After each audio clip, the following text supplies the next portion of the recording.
Kalau antum sehari berusaha nggak dapat apa-apa, memang mohon maaf hasilnya belum dapat diraih, belum dilihat tuh. Tapi bukankah pada saat itu doa antum akan bertambah? Bukankah malamnya salatnya nambah? Tahajud? Bukankah di situ kadang-kadang kita istighfar, ya Allah? Teman-teman, bukankah istighfar menggugurkan dosa? Bukankah berdoa menambah harapan, mengakumulasikan sesuatu? Bukankah tahajud menambah pahala lagi? Kadang-kadang yang diinginkan oleh Allah pertama kali bukan dunia dulu. Ketika Allah mencintai seorang hamba, dia akan berikan pahala akhirat dulu. Karena dunia itu sifatnya sementara. Hei fulan, kamu kemana aja? Kemarin kamu jauh dari saya, baru sekarang kamu pikir dekat dengan saya. Saya nggak pengen kasih dunia dulu, dunia itu kecil. Kalaupun di seekor sayap samuk sebelahnya, sebelah sayap nyamuk ada dunia itu ada nilainya, saya kasih buat kamu deh, nggak ada nilainya.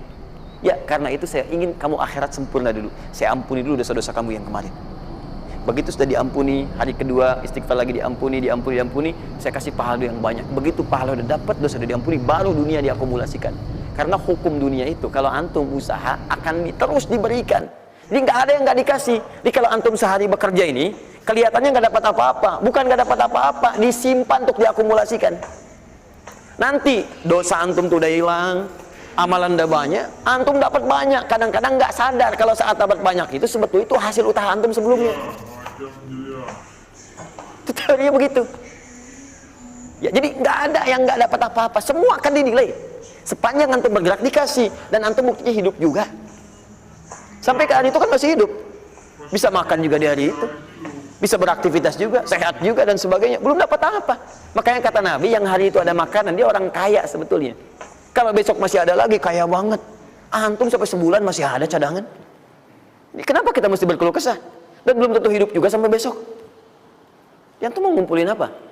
Nah, maka prinsip yang terbaik adalah ketika antum berikhtiar, ikhtiar usaha yang maksimal. Tapi jangan khawatir kalau antum kerja sehari nggak dapat, 2 hari belum ada usaha. Jangan khawatir teman-teman sekalian. Rumus yang mengatakan semua ketika badan bergerak maka rezeki dituliskan untuk keluar.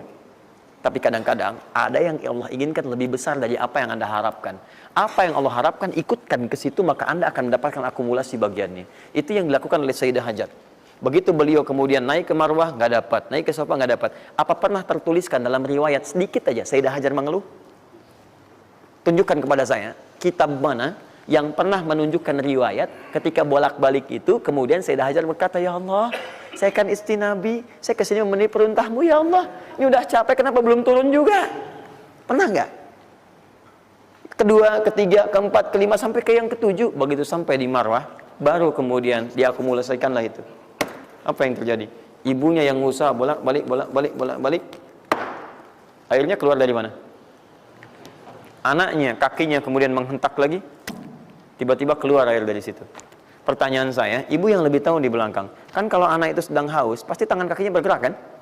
Kenapa saat pertama disimpan bergerak, airnya keluar? Sudah 7 kali bolak-balik, baru air keluar.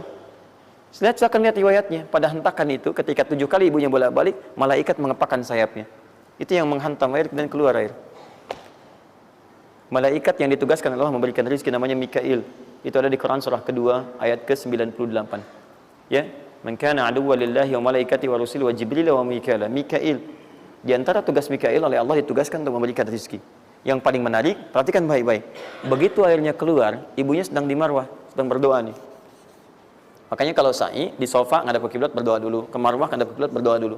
Begitu sedang berdoa nyampe ke Marwah yang ketujuh, anaknya lebih kencang menangisnya. Ibunya mendengar suara nggak biasa, dikejar ke sini. Begitu kejar ada air. Apa kata ibunya? Lihat kalimatnya. Zam, zam, zam, zam. Ibunya tidak mengatakan ijma, tapi zam, zam, zam, zam. Zam itu artinya kumpul jangan berhenti, kumpul jangan berhenti, kumpul jangan berhenti. Sampai sekarang air itu tidak pernah berhenti. Perhatikan bagaimana akumulasi pekerjaan seorang ibu yang sangat serius menghasilkan rezeki bukan hanya untuk dirinya, untuk anaknya, cucunya, cicitnya, dan berganti generasi sampai kita sekarang. Kita aja ke zaman Nabi Muhammad, itu teman-teman sudah lewat 15 abad. Nabi Muhammad ke Nabi Ismail 29 generasi. Satu generasi bisa ribuan tahun. Nabi Muhammad ke Nabi Musa aja 2000 tahun, ke Nabi Isa 600 tahun. Sekarang ke Nabi Ismail 29 generasi. Muhammad bin Abdullah bin Abdul Muttalib bin Hashim bin Abdul Manaf bin Qusay bin Murrah bin Kilab bin Ka'ab bin Ghalib bin Fihir bin Malik bin Nadar bin Kinana bin Khuzaimah bin Mudrikah bin Ilyas alaihissalam bin Nizar bin Mudar bin Ma'ad bin Addan bin Adi bin Adri, ya, bin Muqawwam bin Nahur bin Tari bin Ya'rub bin Yasub bin Nabit bin Ismail alaihissalam. 29 generasi. Yang bisa mengulang 29 ini saya bebaskan paspornya untuk menghafal Quran di pekan depan. Silakan. Boleh, silakan. Tapi kalau salah satu tambah satu ayat. Jelas? Terakumulasi. Maka boleh jadi kita berusaha bekerja, sehari belum dapat, 2 hari dagang belum dapat, tenang. Begitu antum 3 hari, tiba-tiba dagangan diborong habis. Itu sebetulnya usaha antum yang sebelumnya. Tapi antum dapat bonus ampunan dosa, pahala, macam-macam. Maka jangan mengeluh. Dan jangan pernah antum sekali-kali, awas ya, awas, mengeluarkan kata-kata yang seakan-akan Allah menghentikan rezeki antum. Maka disitulah kesulitan paling sulit akan antum awali. Ya Allah, apa engkau nggak sayang dengan saya? Saya perlu usaha apa lagi? Kenapa belum diberikan juga? Dan sebagainya. Itu kadang-kadang membuat seseorang kalau sudah kehilangan arah seperti itu sampai meninggalkan agamanya, itu yang paling fatal. Paham ya? Keluarkan.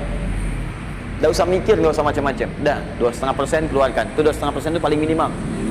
Kalau mau 5% keluarkan. Ingat rumusnya, kenapa disebut zakat?